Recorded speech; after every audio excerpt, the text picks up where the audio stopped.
Nous sommes à Batunga, à 27 km de la communauté urbaine de Kindamba. Des femmes toutes battantes tiennent leur ménage sans faille.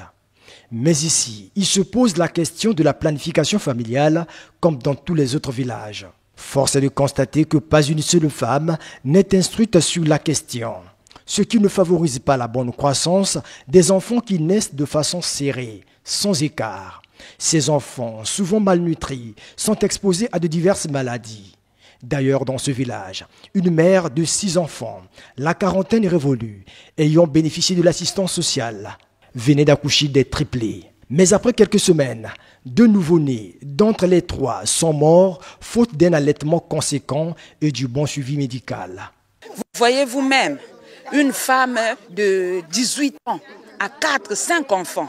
Or, ce n'est pas bon pour l'état de la femme, surtout pour l'utérus de la femme. Au fur et à mesure que tu es enceinte, l'utérus devient flasque. Et puis une fois, ça peut se rompre.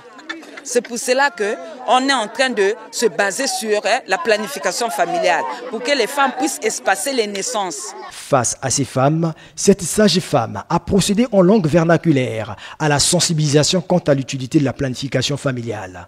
Une question qui préoccupe également les hommes. Nous sommes entièrement d'accord pour la planification familiale parce que nos femmes ici ne savent rien.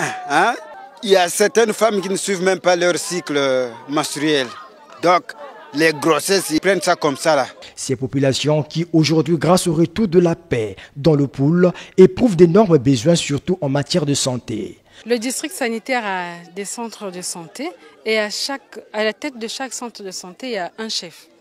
Donc ça fait que le chef est comme notre œil dans la circonscription, dans l'aire de santé qui est à sa responsabilité.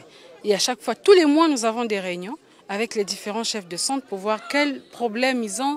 Et dans le monitorage, dans toute la programmation, nous savons quel genre de pathologie on a le plus dans telle localité. Et en fonction de cela, nous programmons les descentes ou les réponses.